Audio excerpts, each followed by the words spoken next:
news para sa mga unemployed. Boy Tapang straight up ruined his career. Bakit nga ba nasuspend ang Facebook page ni Boy Tapang? At totoo bang kahit suspended, may 1.6 million pa rin siyang nakuha mula sa Facebook?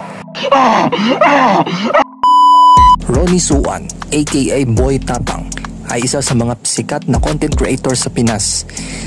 Kilala siya sa pagmumukbang, extreme adventures, kakaibang personality, at millions of followers sa Facebook. Pero nitong mga nakaraang linggo, marami ang nagulat nang bigla na lang nawala ang kanyang official FB page.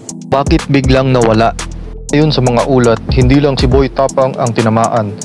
Meta, ang kumpanya ng Facebook, naglunsad ng crackdown laban sa mga social media influencers na sangkot sa online gambling promotions. Ang patakaran ng Meta ay malinaw.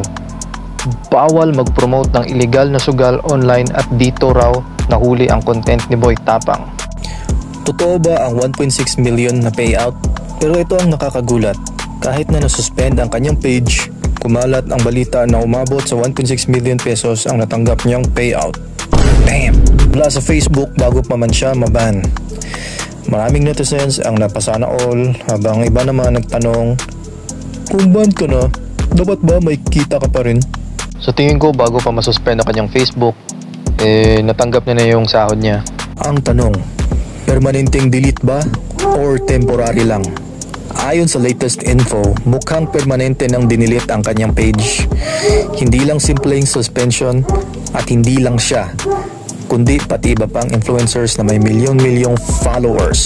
Goodbye. Shut your stupid... Ano ang epekto nito? Ito ang tanong, ano ang magiging epekto nito sa mga creators?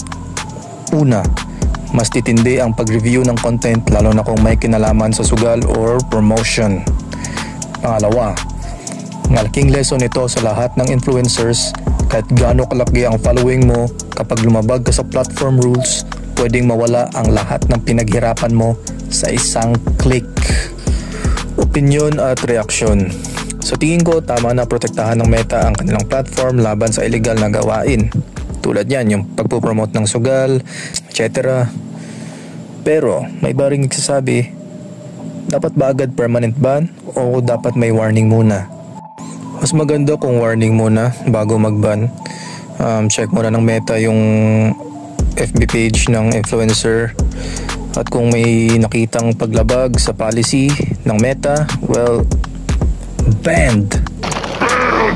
Ikaw, ano sa tingin mo? Fair ba ang desisyon ng Meta? Fair ba ang FB ban ni Boy Tapang? O ayan mga unemployed, yan ang buong kwento tungkol sa pagkakaba ng Facebook na page ni Boy Tapang. Anong masasabi nyo? I-comment nyo sa baba. Don't forget to like, share, subscribe para updated kayo sa lahat ng social media dramas.